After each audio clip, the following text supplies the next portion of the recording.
All right, I am very honored to be joined on stage with an incredible mystic and an incredible woman of our age who I've gotten to share this incarnation with, and many others, I believe. Some of you know her, and those of you out there who don't, we're joined right now by Isabelle von Fallois. Fallois. I got it, right? Yes. Okay. So, I can't mess up anybody's name because, what room do I have? I mean, there's no room. Although one woman did call me Guru Janet one time, which I thought was hilarious.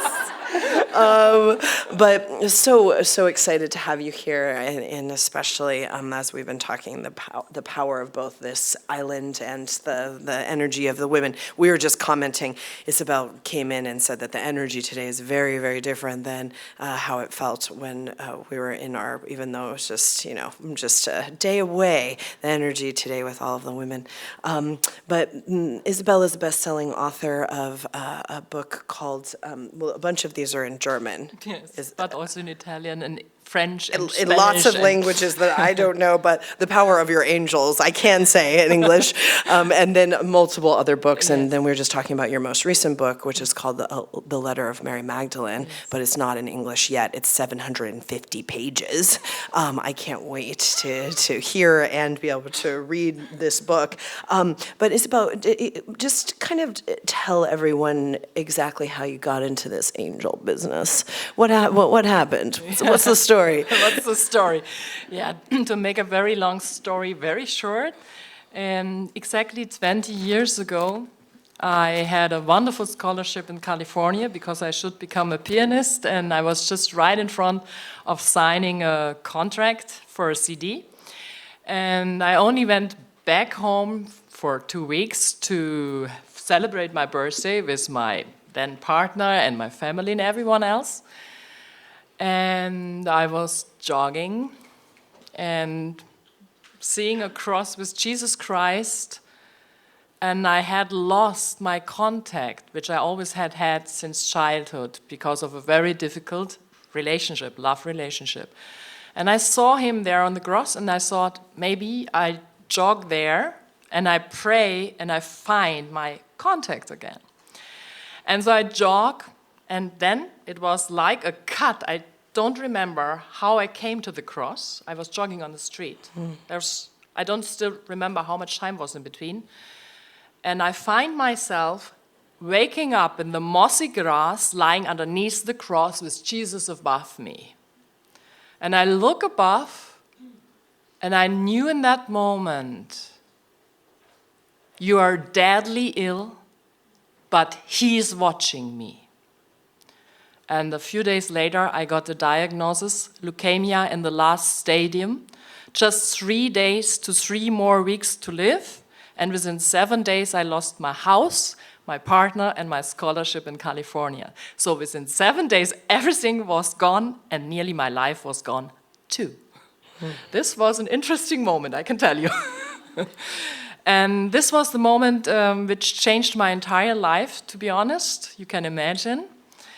And there was this moment in the hospital, the first night, where I was really afraid to be alone because I thought I would be panicking because of dying. So I tried to keep my parents, my best friend, because I just had lost my partner who left me in that situation. So I tried to keep the nurses in the room. I was really like this. And then everyone went out. And I thought, okay, now you have to pray. This is the only chance you have. And I started praying to God and asked him, please give me the feeling I'm not alone in this. And this moment changed everything. A being came into the room, and I felt like angel wings would hug me and hold me. And from that moment, every fear of dying was gone. And I decided, if it is my time to die, I am prepared. If I shall still laugh and live, so it was an interesting thing that I just said laugh and live. I didn't mean it, but so this is the higher sense. Then I do everything which is possible. And the incredible thing was, the doctors in that hospital were amazing, because I was really in a sterile room and the doctors were in coats with masks. I only saw the eyes, they had gloves, because only touching me would have killed me. But what they allowed was that they brought in the sterile room, a piano with Steinway sound, which my parents and all my pupils and everyone bought for me. So I was sitting playing the piano with earphones, with 10 days of chemotherapy in a row running into my veins, was practicing. This kept me alive. And they knew, because I had normally no chance to survive. So I was there practicing and doing my demo CDs between chemotherapy. So I was crazy, but this made me survive. And then after 4 years really fighting with death, I thought, I don't want to see any doctor anymore. I don't want to see any healer anymore. No human being can help me. I was not able to walk anymore. It was really crazy.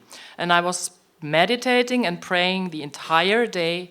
And I still remember, like yesterday, the day when I felt the air pressure totally change in the room. I opened my eyes, and there's the most beautiful angel, and I could see him like I can see you, with open eyes, and he was saying, finally you can see me, finally you can hear me. I am Archangel Raphael, now you can become healed. And from that day on, it went just boom, up.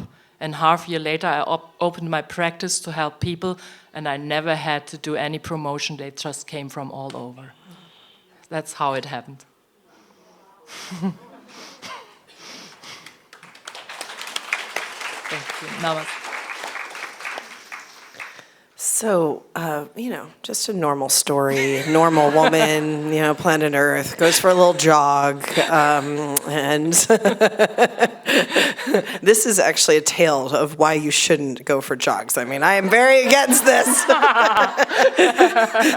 It's a bad, jogging, not a good idea. I'm glad we've learned our lesson. So, since then, how's your, what's the Claire, how did the angels come to you? I mean, I know it changes a lot, but what's True. your, Yeah, let's put it that way. When I was a child, I had already the channels open. I saw the fairies dancing in the grass, and I had my first near-death experience of many when I was 7.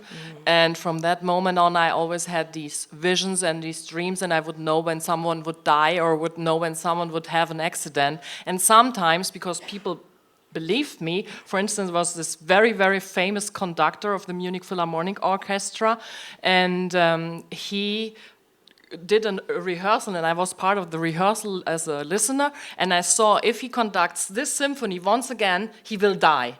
And I was friend to his son, and I had 1 year before I had already dreamt that he would break his leg in a hotel room in Rome, and this happened. So the son said, if you see something again, please tell me. And I told him, so I saw this, he should not conduct the symphony again. So the son changed the whole program, and he played other stuff which was not so exhausting. And 2 years went into play, and after 2 years, my mother told me when I was in Spain, yesterday, Maestro Celibidache died. And 2 weeks later, he should have conducted this symphony again. So that's how it was from my near-death experience on.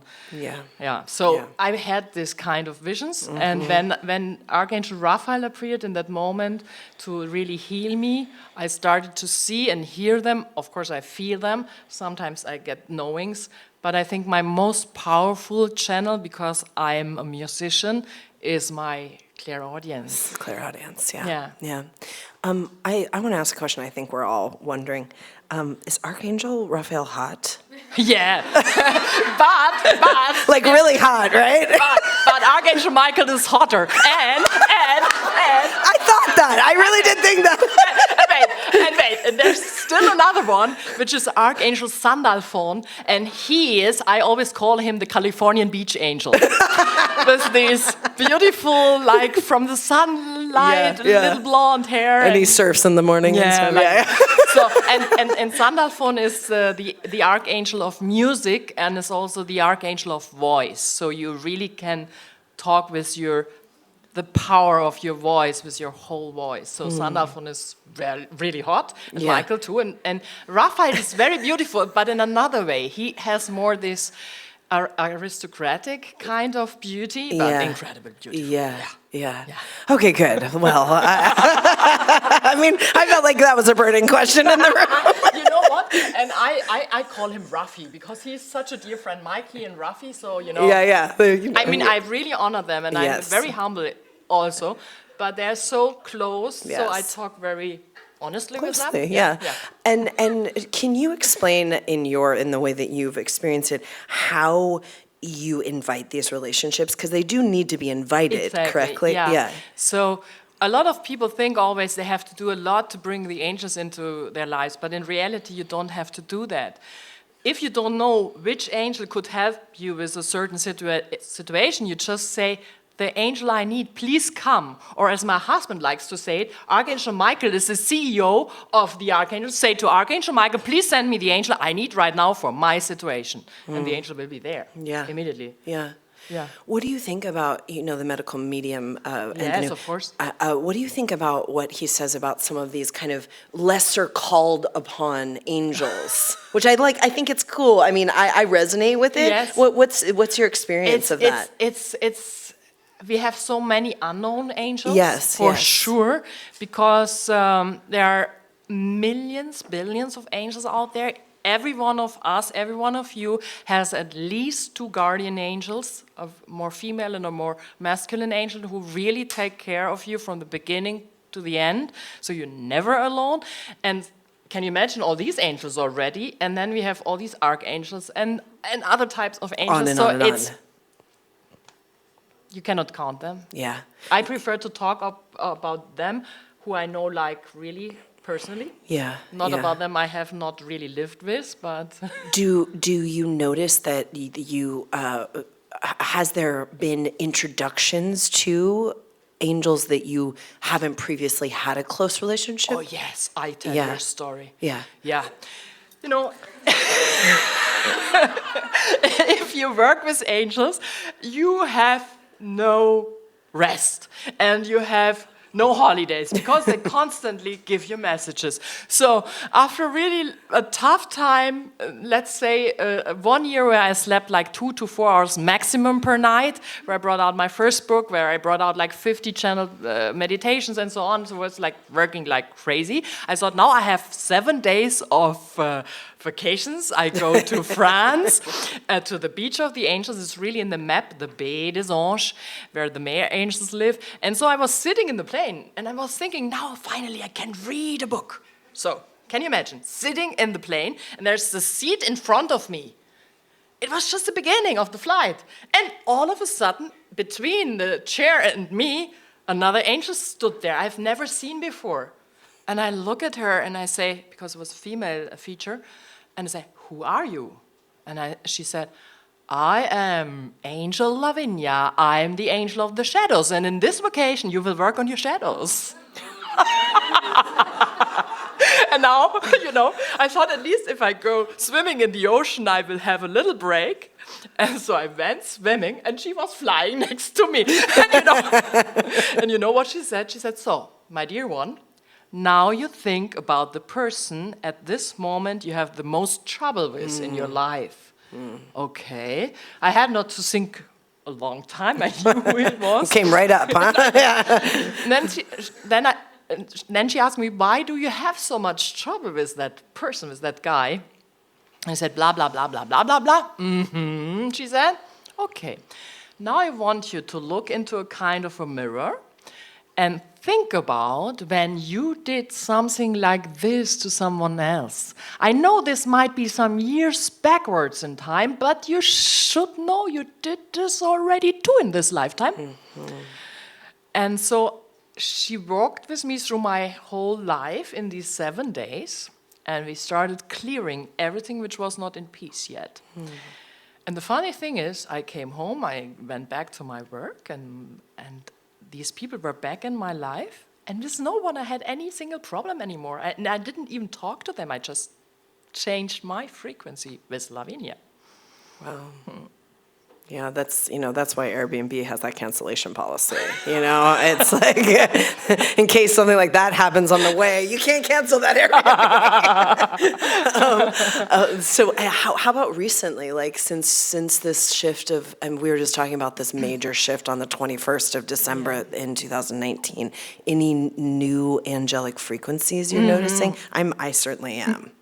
Yes, of course. So the angels were like a big part from 2004 to 2012 when the Aquarian time started on the winter solstice in our times, 2012, because then I had my second near-death experience and I wanted to go because I thought I did my job already. So my father just died. He was like a great friend of mine. And I thought, why not stay in heaven? It's so beautiful there. I mean, I knew already since I was a child. But Jesus said, you cannot stay here in reality. You have still a job to do. And in that night, when I was still in coma, the whole novel, the 750 pages, came like a movie. I saw the entire book. And then he said, now starts a new job for you. This is writing this book and going on the path of Mary Magdalene. And so kind of my way changed in the last 7 years. Yeah. And so I was really writing, doing, also, of course, my angel work, but traveling a lot on the path of them. And so I found out several things very clearly. And I have a very, very strong connection to the daughter of them, which is Sarah Tamar, which I saw the very first time in 2013 in Mary Magdalene's cave in the south of France, again, France. My origin is not really French, but my family before is French. So it's really interesting that everything always brings me back to France. And so she gave me a channeling before Christmas, before the winter solstice of 2019. And she said that all of us had very special patterns going on between 2012 winter solstice to 2019, and we really, really should look at the red thread through our relationships, through our jobs, through our missions, through our health, through our finances, because when we clear that, with the 22nd of December of last year, we have the chance to go in a total new dimension of life, because a new gateway, a new portal opened for the highest frequencies to come down. And if I remember correct, you in the Kundalini tradition, you say the 2020 is the four, this is also the Christ consciousness. Yes. And so Sarah Tamar is like the female Christ consciousness, Wow. and that's I want to talk about, because she's the only born person who was born with it. Yes. Others received it in their life, also Jesus. Yes. But she was born with it. Wow. And so what is coming now with 2020 is some kind of density of the last 7 years is going to leave the planet if we are ready to go in that dimension, and then we can go with lighter luggage. We still have some luggage because otherwise we would be ascended masters floating above the ground. But with that energy, we really can go in a new dimension of our lives and follow our true path. But, with one but. She said we have to be very, very disciplined. And for you Kundalini people, that's not very difficult because I know you do your job, mostly. Every other day. No, but what I mean, what is really important is that we have a daily discipline of at least half an hour to 2 hours. I would prefer 2 hours to say this. If we do that and we really keep our energy with us and we learn not to think what other people think about us, then we really can fulfill our mission from now on much easier than before. That's what I receive. And now we made the connection that today is also the 22nd, so we're now In 1 month. 1 month from that kind of portal.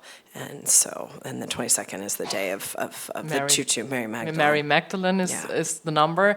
And I have really this connection to that number, and always very, very important things in my life happen on the 22nd. And interestingly, I only found out later that I also married my wonderful husband on the 22nd. So it's really a very powerful day. And that you start with the Camp Grace for the women on that day is like incredible. Yeah. No, and probably you didn't plan it. It was made by the divine. It was. And so when, this Mary Magdalene came through, is there any pictures of the child, this daughter of Christ and Mary Magdalene? Not really. It's really hard to find. But on my journey for the book, I also came across Montserrat, this incredible monasterio near to Barcelona, also here in Spain. And normally I don't like to stand long in queues for seeing something in a church. I just don't like it. But I felt in that case I had to do it. And I went into the church where the Black Madonna is, the very, very powerful Black Madonna is. And behind that Black Madonna, if you can, there's a little room. And I was sitting down there, and all of a sudden this incredible, like, Egyptian woman appears next to me with green eyes, and she starts talking to me, and she says, I am Sarah, but I'm not the daughter. And I want to let you know, nearly everybody thinks the Black Madonna is Mother Mary with a child, but I tell you, it's not Mother Mary. It's Mary Magdalene with Sarah Tamar. And if you see the children, if you see them, they don't look so much like manly babies. It's the hidden Madonna. And if you think logically, there's the Trinity like Mother Mary, Holy Ghost, or Joseph and Jesus. There must be another holy family, Mary Magdalene, Jesus Christ, and a daughter, because otherwise it would not be equal. And Jesus was the very first man on planet Earth who was aware about the power of the woman, who knew that the women are the ones to carry the new energy. He was the first to say they have at least the same level and they should be equal, and he loved them so much. So with him, everything began, what we are doing now. Wow. Can you feel it? Yeah. Yogi Bhajan went multiple times to Montserrat and gave major that was like a place where, and I believe that brought us to Mallorca, which he also came here. I know. But that kind of broadcast from that place. I didn't know. That gives me goosebumps now. No, that was like a place of pilgrimage. Anytime he would come, he taught, not that many times in Barcelona, but that he would go there, and then he gave these kind of very mystic, he didn't exactly quite say that, but it was cloaked. Mm-hmm. Wow. So it's the hidden Madonna. So she was always hidden. And also in France is this very interesting tradition where this beautiful figure of the dark Sarah, and people are not sure who she is, in Sainte Marie de la Mer. And every year she is carried to the ocean, brought into the ocean, and carried through the whole city back into the church. And this is not Sarah the Egyptian, and it's not Sarah Kali, it's Sarah Tamar for sure, because Mary Magdalene landed with a boat there. Wow. When he was giving teachings about it, just came in, one of the things that he said, and I said this when we were having Camp Grace at the Black Madonna site here on Mallorca. Have you been up there? Not yet. I have to. You have I am to. called. Yeah, I'm you totally have called. to go. I know. Yeah, I know. Tell Hubert, I'm gonna, let's I get know. the car ready. Let's just get you in there and up there, because Hubert and I, like, we get each other. Another husband that loves Guru Jagat. It's true. It's true. It's true. It's absolutely true. He's a big fan. Yeah. He absolutely loves you. But so I mean, you're gonna the whole thing is going to come, because basically I believe that this whole island is cloaked in this exact thing. I tell you. I tell you, this was, of course, the reason why I was called to come here. Yes. And I really touched the ground when I left the plane. When I touched the first moment, I knew Mary Magdalene was here. And all of a sudden, I was thinking how she came with the boat from the Holy Land without sail, without oar. It's a miracle how she came through everything. And of course, she had to make stops on her way to reach France. Yes. And she stopped here. Yes. I could feel her in the very first moment. And the next morning, when I chanted my first mantra in the morning, she appeared within the mantra, and then the whole universe started to change, and I saw different light frequencies above Mallorca, and was starting getting crazy. Yes, she's definitely have been here. Yes, yes. And it was something, I'm curious what you think about this or how you would put it, but something of those teaching that Yogi Bhajan gave was that basically part of the job of the incarnated woman on the planet at this time is to consciously choose the Madonna that she wants to become. Do you know how I call this arc line the Madonna line? See the Renaissance pictures with the Madonna, with the baby. What do you see here? On all these paintings of Raphael, of Tizian, of every of the big masters, you see the Madonna line. So for me, it's not the second arc line. I always call it the Madonna line. Wow. And I had a funny experience concerning this. I was sitting in a hairdresser in Munich, just normal female stuff, you know, and all of a sudden a woman walked in. And I thought, oh my God, it's the first woman I see at the hairdresser who has a strong Madonna line. And she sits next to me with a dog named Hope. And she really had this prächtig, I say magnificent line. I really had to not stare at it. And I knew she was a Kundalini teacher, but I didn't want to, because of course there were so many women in the room and so on and so on. But when I went out, she asked the hairdresser, who was that woman? I could feel her energy. And then he told who I was, and she wrote me. And then I said, and I saw your Madonna line, you are a Kundalini teacher, right? And she said, yes, I am. So wow. I was very... Wow. So you can see, if you're into that, and you should really be aware of it as you work so much on it, this is something much more than just the line between our breasts. This is really the sacred power of the woman is here. Not only in the heart, but also in the breasts. And we really need to honor them as much as we need to honor our womb. Only then we can really, really be in our power. And that's something what Mary Magdalene says so beautifully. Very often in the tradition of really going into spiritual life, we try to become very enlightened and to become very light, which is beautiful because we have to ascend with our energies. But on the other side, we really, really, really have to be in our bodies, living in our bodies, embodying the light and the love. And so this is the difference between the angels, and that was also the reason why the angels are still with me, and I'm always teaching about angels too. Yeah. But my kind of also mission is to bring the women back into their true angelic and goddess power. Embodied. Embodied, yes. Yeah. Yes. And this year, which fits really perfectly, I created the so-called Angel Life Coach training 10 years ago, or now nearly 11 years ago, which has 6 modules of 5 days. But now the 7th module comes this day for the summer solstice, and it will be the women healing tool with the Holy Family, with Sarah Tamar, Mother Mary, Mary Magdalene, and Anna, the grandmother of Jesus. So it will be... Wow. something which just is coming downloaded right now. Yeah. Wow. Wow.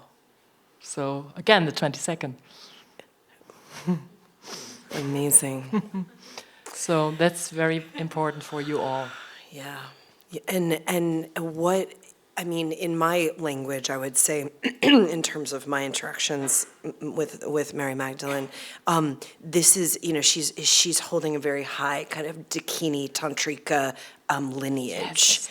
Is there anything that you can share with us about that? Yes, she is. She's.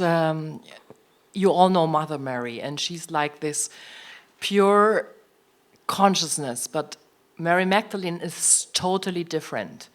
She, of course, has also this high frequency, but she's also totally connected to the earth. That's why also she's wearing always this deep red, which is connected to the blood. So she has this tantric energy, this sensual energy, because she says only if we really embody also the sexual energy in a pure way, which does not mean we should not have beautiful sex, don't get me wrong, but to do it very consciously, because this energy needs to be activated again. And so many women have shut it down through past lifetimes and traumas of this lifetime. Yeah. Yeah, and also the spiritual community does know it helps. I don't think it helps this very much at all, because there's still, and some of you have heard me talk about this, there's still such a rift between kind of, even in women's community, the women who are kind of doing the red tantric practices, or some westernized version of them,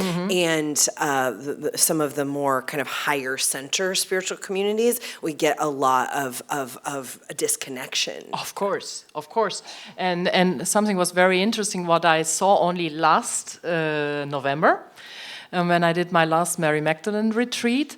And I know a lot what I'm going to do, but also the new stuff comes in while I'm teaching. So I'm teaching and hearing the other things. And all of a sudden she says, now you have to work with every single person in the room singularly and to connect the heart with the navel point. And what was very interesting when I was, so everyone came like sitting in front of me while the rest was still sitting in the room, so passing through, and Mary Magdalene did the work through me, and at the end I could see between the heart and the navel point that she activated like a infinity symbol. So because she said the womb and the heart need to work together, and with most people they are separate.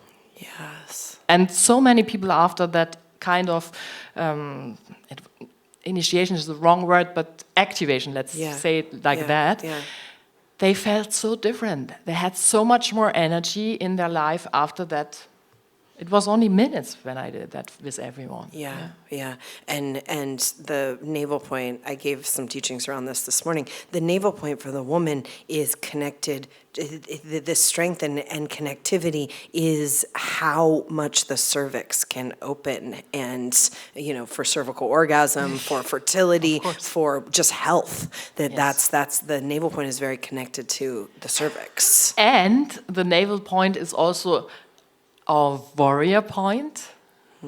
Yes. If we don't have a strong navel point, we cannot go in the positive warrior, because the angels say it's not about fighting against something, but to be a warrior means that you're completely in your power and you fight in a positive way for the light, for the truth, for the love. And we can only be in that time if we have also the physical stamina, and this comes from the navel point. Yes.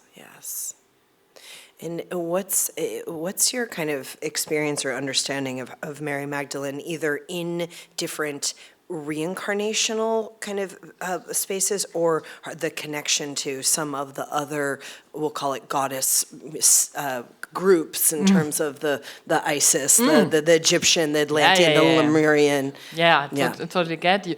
She was very, very connected to the Isis thing. Yes. And of course she had been there already in that times, and it was no coincidence that she went back in this life, not in this lifetime, in her lifetime, went back to study all the mysterious in the temples of Egypt. And she was so powerful that she also learned all these initiations through death. And one time when I was in the cave in the south of France, something incredible happened, because I always have visions what happened in that cave where she lived 33 years, the last 33 years of her life.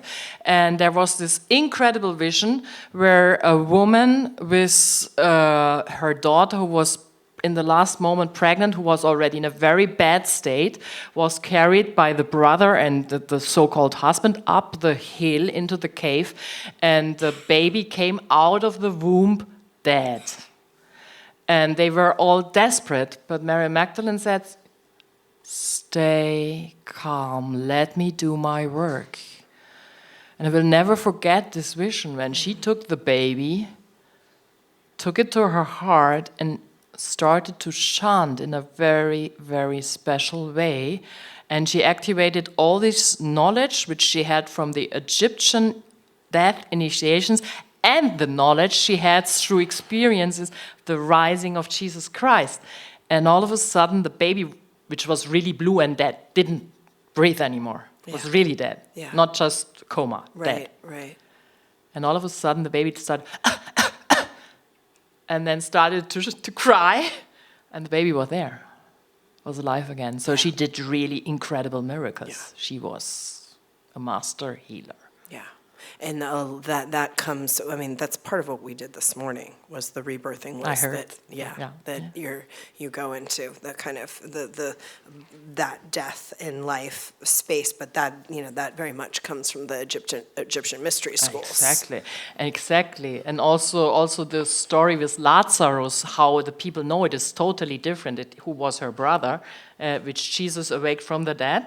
But the story is not like it's in the Bible or so. It's completely different. Lazarus decided he wanted to become more out of light, to be closer to the frequency of Jesus. So he stopped eating and wanted to go with Mary Magdalene through the death mysterious.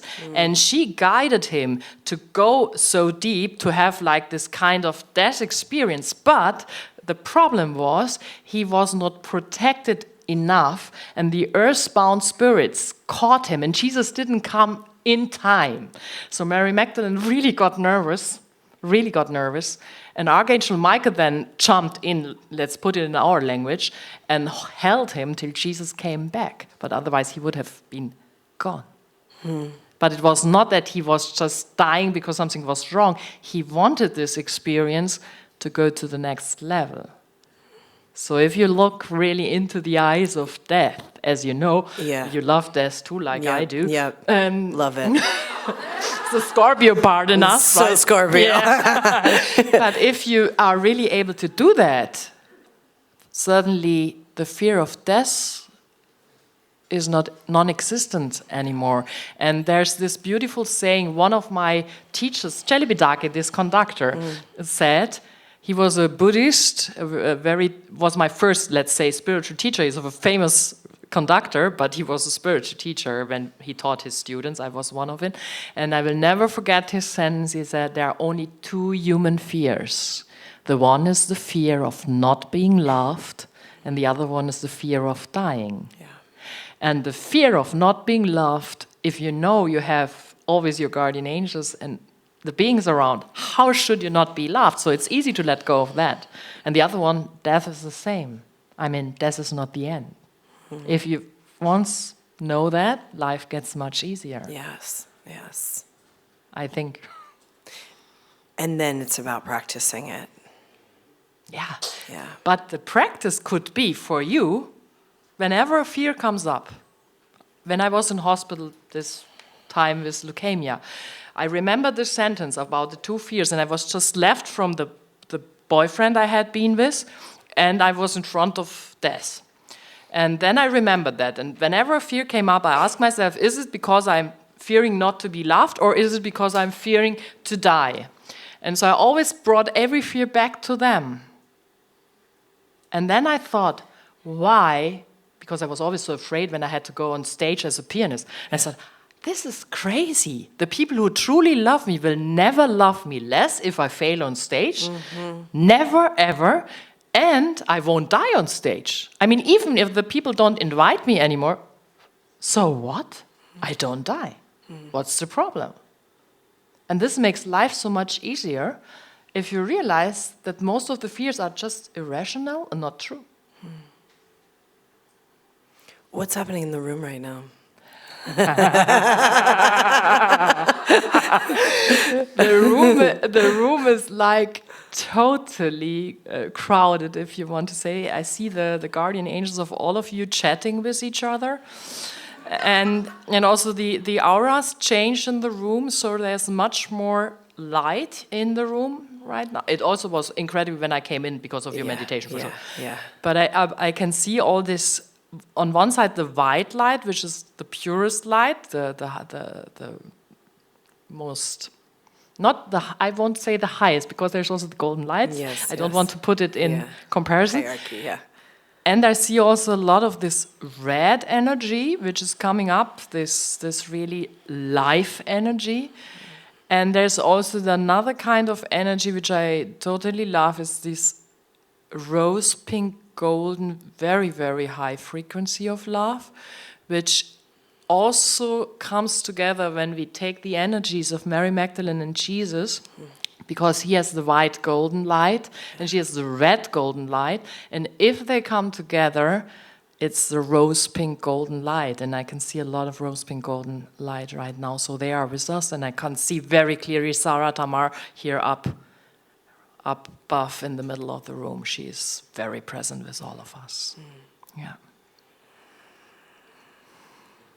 Do you want to take some questions? Would you I mind? can, if someone wants to ask. Does course. anyone have a question? Yeah. Okay, we just need a microphone. So. Of course.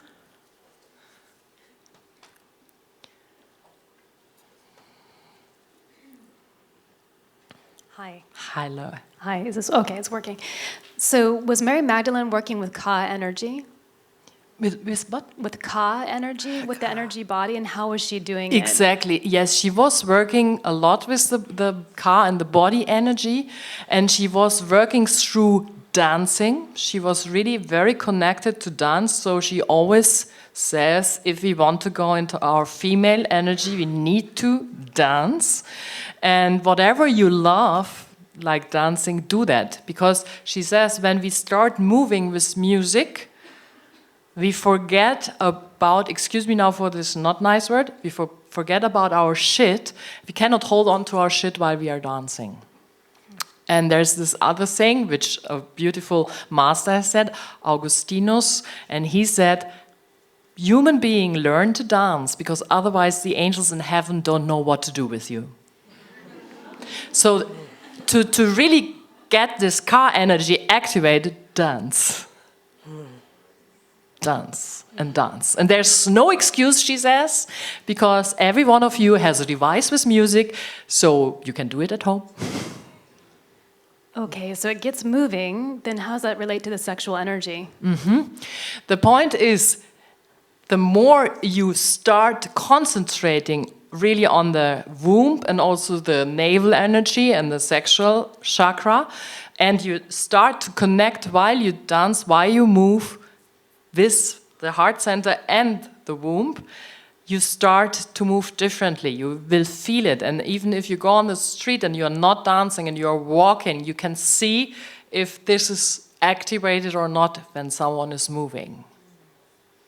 And you can always ask Mary Magdalene to connect these two, and you can have the imagination, the visualization that you see this infinity symbol between the navel and the heart. And you see it in this red golden light. And then again, this helps to activate also the Kundalini energy, and which I also see in the red golden light very often. How do you see that? I'm curious now. Sorry, I hope I answered your question. Well, it's not untrue. It's definitely not just white. No. Yeah, it has. There's sometimes a whole also spectrum. rainbow. It's a rainbow body. Yeah, it's the rainbow body. Exactly. Yeah, it's the rainbow body. Because at the end, the light body is a rainbow body. Yes, it's the rainbow totally body. activated light body. Absolutely. Yeah. Absolutely. Yeah. And also, I just want to say, to make my point, we did a lot of West African, and we always dance in all of our women's programs because of the cultural, the mind control is about the cultural conditioning of how we move, and most of us are very much in that modern kind of grid kind of movement. So, and we don't have the same, we don't get together as women and dance every morning in the village and all this stuff, which is time immemorial, the way that it was done. But if you have a problem in your relationship, or you don't have a relationship, or you are finding that the wrong type of people are either attracted to you, or this is a common story for women particularly. My partner was, they were strong when I first met them, but they're not strong anymore. They're not like what and all women have some sort of kind of fantasy of a certain type of, in non-gender, it doesn't matter, same-sex relationship or not. They want to be, they want to be handled a certain way and all that kind of stuff. And one of the things that's happening with the weakening of our partners, whether it's a man or someone else, is that if we don't, and we went over this in the immersion in Venice, if we don't have pelvic voltage, that's a Yogi Bhajan term, if we do not have pelvic voltage, then the kind of people you're going to attract are either going to be weak people. So then you get that kind of, and if you're talking about a man, you get some of this kind of metrosexual kind of vibe going on. So there's not the kind of a power of what is good about the polarity of the male kind of body and psyche. That's powerful if you're into that. Or it can also exist in any gender, so it's not gender specific at all. And so that pelvic voltage is what is the sign that you're sending out to the world that I'm ready to have a real polarity come into my life, whether it's the person who's in your life already that you're complaining about that they're weak, or whether it's whoever. And what the psyche of the masculine, whether in any gender, can see, like a heat sensing missile, who has pelvic voltage. Oh, true. So true. It does not matter what your physical body looks like. True. This is also my opinion why I think it's, everyone has a natural body type, but there's nothing wrong with getting a little juice on the body, because in getting a little juicier in your body, because that's an indication that Shakti is moving in the body. Now, it doesn't have to show up physically, but we are so conditioned to just be like, as skinny as possible, as contracted as possible, as thin, pulled in the navel as much as that is all patriarchal conditioning, and you can't have pelvic voltage. And a lot of women who have, kind of really flat stomachs and the iliopsoas tightness, the voltage in the pelvis has been really compromised. So you're not having the kind of orgasms you could have. Everybody has a different type of orgasm, and nobody knows what you can have except for you. But so there's no comparison. But maybe you don't know yet. But maybe you don't know yet, right? So the pelvic voltage, or this kind of what you're saying, the Magdalene Tantric kind of power, that is going to, how high a voltage that is going to determine the kind of and the quality of attraction you're pulling in all levels, creative, romantic, prosperous. You got to have some pelvic voltage to handle prosperity, because in any form it's heavy. Heavy is the crown, said to Pritam City. Absolutely. Now she's my sister-in-law, and there's some office politics, and I was like, heavy is the crown, girl. And you got to have the pelvis to hold that crown. Exactly. So, And concerning really bringing that energy out, for me, maybe you can imagine, I had leukemia, I lost my hair, I lost my eyebrows, I lost my eyelashes, I lost all the hair on the body. I looked like a little girl again. Totally girlish, not a woman anymore. And I really was kind of afraid, how should I go back? How do I come back into my female power after losing everything, With the hair, I had no problem. This was kind of, okay, my God, and I don't have hair. What? If I'm not afraid, not being loved, if I'm not afraid.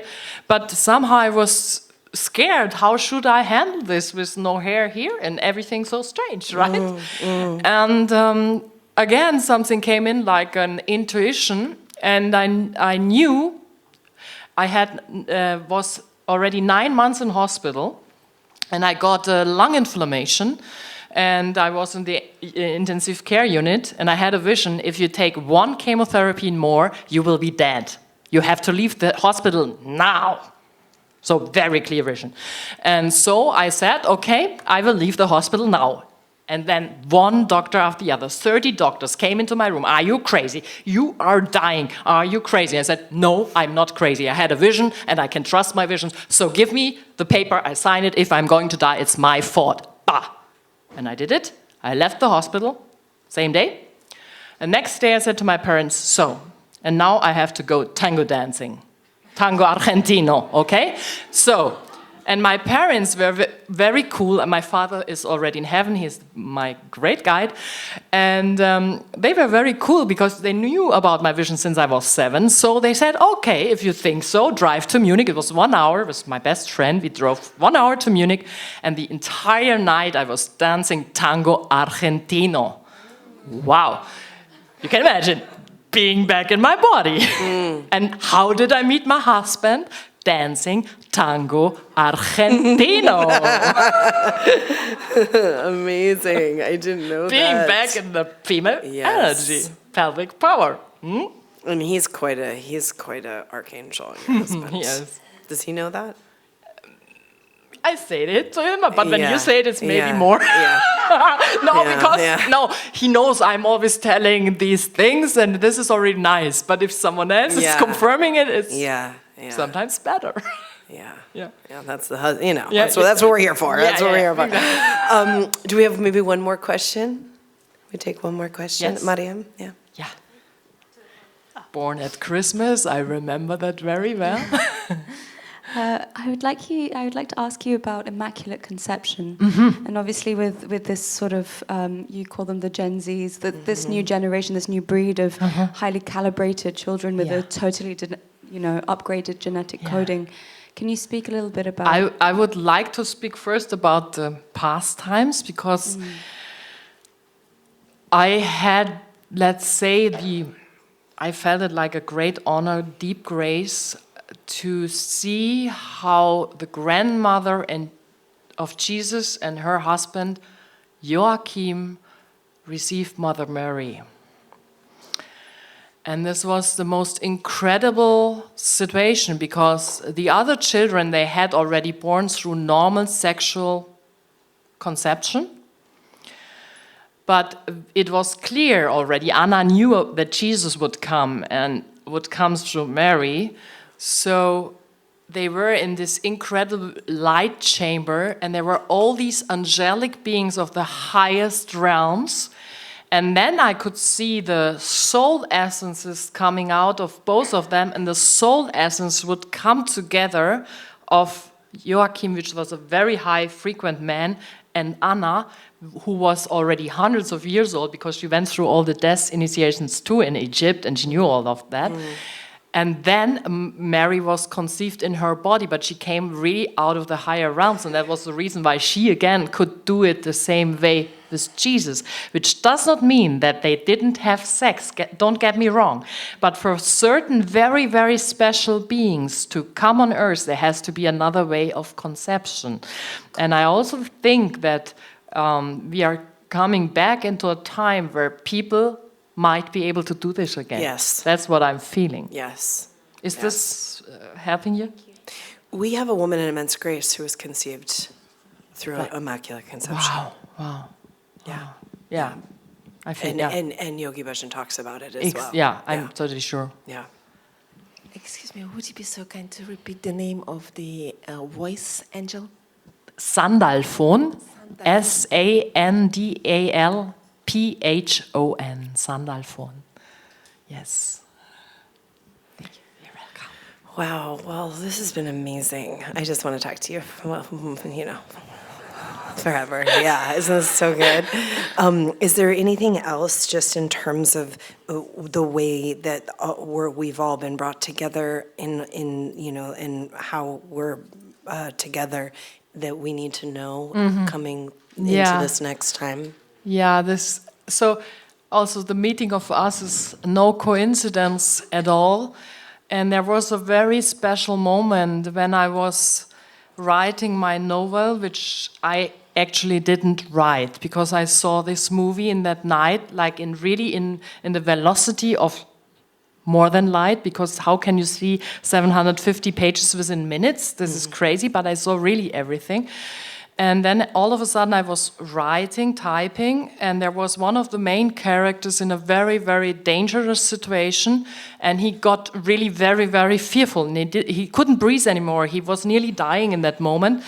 And he had a spiritual teacher with the name Shaolin, which was a very very special master. He has like the abilities of a Shaolin monk, but Yeah. has also the Christ conscience of very special. Yes, man. Okay. yes. And he appeared to that guy in that moment, and he told him something to do, and I wrote that down.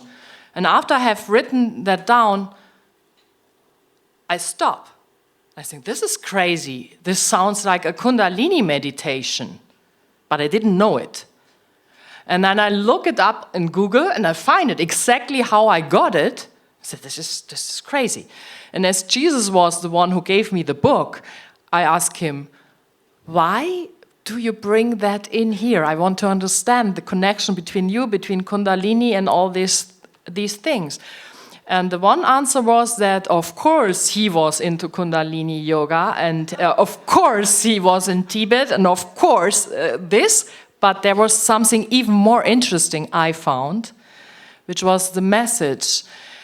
In these times in the world, there's more and more light coming down from the universe.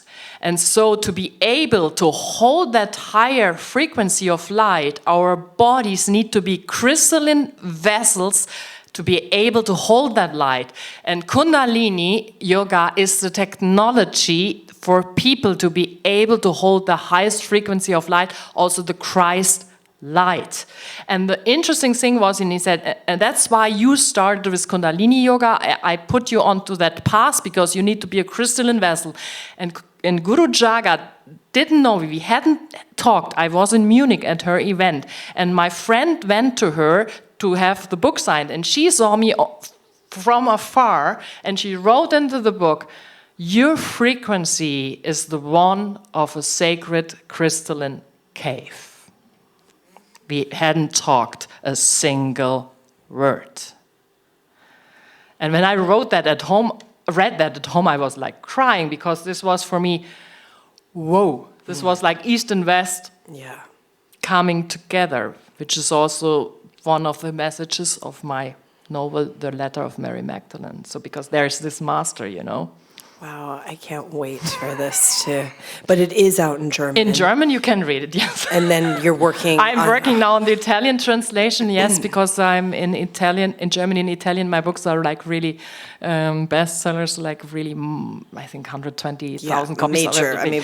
Major situation here. But in the other, I have Spanish books, but this book to get translated is not easy because it's a lot of costs to translate 750 pages. So I'm working now on the Italian version because the people are waiting like crazy in Italy for that book. Yeah. And then when I have finished that, I will look, or maybe something comes up. You never, because I think something will. Okay. To get it into English. And I'm sure. Yes. Yeah. So that's the plans, and yeah. I believe that Yogi Bhajan ran into Shaolin or. He's his students, a student of his, because there is a whole kind of canon of meditations that he got that are from that lineage, the Shaolin kind of. Yeah, so it is really interesting, this master in that book. And I didn't create these beings. Yes. They came really through Jesus, through me. I didn't create any of the characters. Well, I would just like to end this just in. Can you lead us in a prayer? Can we end this in a prayer? Of course, we can do that.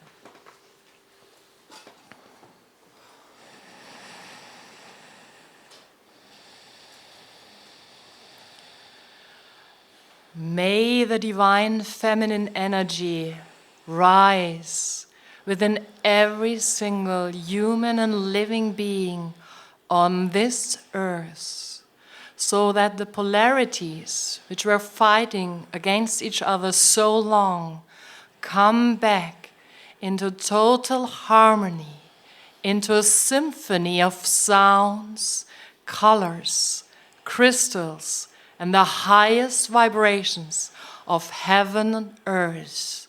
May we all be able to create the most pure energy of ourselves more and more every single day, so we become again the purest essence of light and love which the world has ever seen.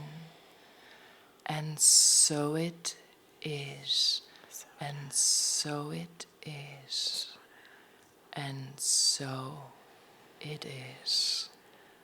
Satnam. Satnam.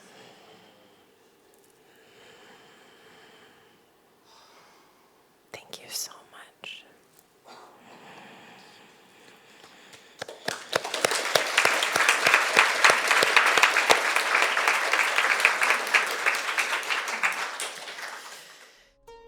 Thank you so much for listening to another episode of Reality Riffing. These are conversations that I think are important with people who are doing great things in the world about subject matters that need to be discussed. If you enjoyed the content, the conversation, please feel free to share with your people, share with your friends and family, rate the podcast below, and also subscribe.